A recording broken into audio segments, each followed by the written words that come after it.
Well, Jeff, you said to me that you think that this is maybe not as tough of a gang as Survivor Second Chance. I think it's a tough gang, but there's some nicer people here, I think. Okay, now these nice people, are you already aligning with? Because last time... I know, and I learned a big lesson in Cambodia. Don't get on the phone with people, because it's just a problem. And I mean, I answered a few texts, and I reached out to one or two, but Yes. I am not in any alliance with anybody. No. I have no deals. I'm showing up day one free agent, and I think that's the best way to roll. We're going to see, because in Cambodia, I was all aligned and set up, and here I'm not. So if it works, True. if it doesn't, let that be a lesson to all future survivors. Get on the phone and make it happen. Get on the phone. Hopefully it'll work in my favor. I mean, having a pre-existing alliance with Kimmy and having some things sorted out beforehand, I don't necessarily think that was the reason for your demise, and No. you can correct me if I'm wrong. No, but you played maybe just a little hard. Yeah. Just a little strong. I did. And that was all emotion. Yeah. You know, I couldn't control myself. Yeah. It was an odd situation. I liken it to a bottle of champagne that for 15 years had just been shaken. And you sit it on an island, pop the cork, and there I went. And I couldn't control anything. It just was, I was running on instinct and adrenaline. Here, I am calm. Like, I am at peace. I can't even explain to you how ready I am for this. And I feel just level, and I don't know, I want to be a calming influence to people, because that's where I am in my life. I'm in love for the first time. And it's just helped me, just ground me so much. Like, I have a purpose, I have a reason, and I'm excited to be here. I really am happy. What does this love think of you running off to Survivor again and putting yourself through this? He's devastated. It was so hard on the phone with him, because he just was so, he bawled like a baby. And I'm trying to stay focused. It's like, I can't do that. And hopefully he'll be out here as my loved one, and we'll see. I'm hoping to get to that. But I hope. I brought him with me. Oh.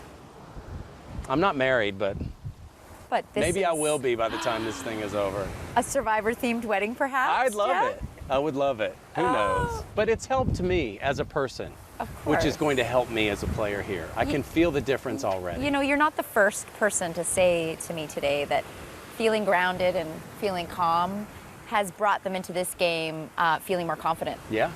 Right? I mean, do. if you're spinning like a top, or, you know, the pressure of a champagne bottle, eventually something goes. Yeah. Right? And there are some tops spinning out here on this island. Okay, I've been watching them very closely. Who's spinning? Who's Tony spinning? is a freak of nature. Like, he's walking through the restaurant with a stick. You know, and JT can't sit still. They're like spastic people. Debbie's crazy. Brad is crazy. Like, there's some crazy people. There's some crazies. And I like them. That's the thing, is like, I like these people. I'm coming into this game with an open mind. Like, in Cambodia, I had an alliance and a hit list. Yeah. And I was set. Yeah. Here, I have none of that. Like, you're all my buddies. Yeah. In Cambodia, if I saw two people whispering, one of them had to go. Let's break that up. Right. Out here, that's two people. Right. So how y'all doing? Let me be number 3. Like, it's a number thing. Like, I'm going to do everything in my power to just be at peace with everybody and get to know people. And Right.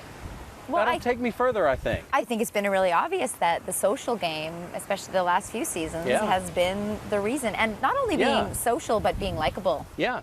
And my social game is strong. I played strategically too hard, which put me on a stage and a spotlight. Yeah. I'll be much more subtle this time, but my social game's always been strong. Yes. And it will be this time around as well. I have no doubt. So you've mentioned the crazies, you've mentioned the spinning top. Yeah. Who are the real forces, though, the ones to possibly fear? Me. How about that? Ooh. Malcolm, very strong. Andrea is very strong. I like Sarah for some reason. She's unassuming. Haley is unassuming. Yeah.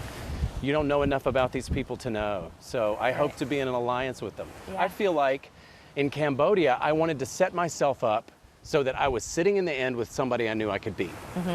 Here, I've grown as a person to the point that I believe no matter who I'm sitting next to, I can beat them. You can beat. So it doesn't matter. Yeah. Whoever I can ride to the end, whoever can take me, whoever I can take, it doesn't matter. There's a gang of alphas, for sure, Yes. like, for lack of a better term, really physically dominant men, and I think you can be an I alpha. like to call them meat shields. Meat shields. Let's go to the merge with all of them, shall we? Well, there are quite a few meat shields, and to be honest, as soon as this started coming to my, my awareness, I thought, that's something that Jeff Varner will really, really like to play with. Yes. I'm very excited, especially after Cambodia, because I saw how they all can come together and get to the end. So let me be their Tasha. Yeah. Yeah. I'll help you get to the merge. Let's go. So then when we get there, you're all gunning for each other and not me. Plus, I've been in CrossFit, I've been in yoga, I've been in spin class, I've been working out. Yeah. So I'm not the same Varner that was in Cambodia. Let me just say that. You're fit and zen and fired up. There you go. I love it. I feel great. I feel like this is my time. Yeah. And out of everybody who's here, I've been in this family the longest. I am literally Grandpa. Yeah. So, hold my hand and help me walk. Grandpa needs a little help. We're going to get all there together, and then I'm going to kick their asses. I can't wait. I love watching you play. I really, really do. I'd love to know how you describe a game changer and what makes you a game changer and why you think you got the call again. I don't know. Honestly, when I heard the game changer was the theme, it shocked me for a moment because it made me think, how have I changed this game? Like, what got me this call? But then I thought, I am a game changer in life, I don't care what the rules are. If I don't like them, I'm not going to do it that way. If everybody goes to the left, I'm going to go to the right. Yeah. And it's just the way I am. So rather than try and think of how I've changed this game to get here, I like to focus on how I'm going to change it before it's over, because there's 39 days ahead of me, and I'm courageous. I have balls the size of Canada, and I'm not the least bit scared. Fear is not in my vocabulary, so whatever I have to do, I'm going to do it, and I don't care.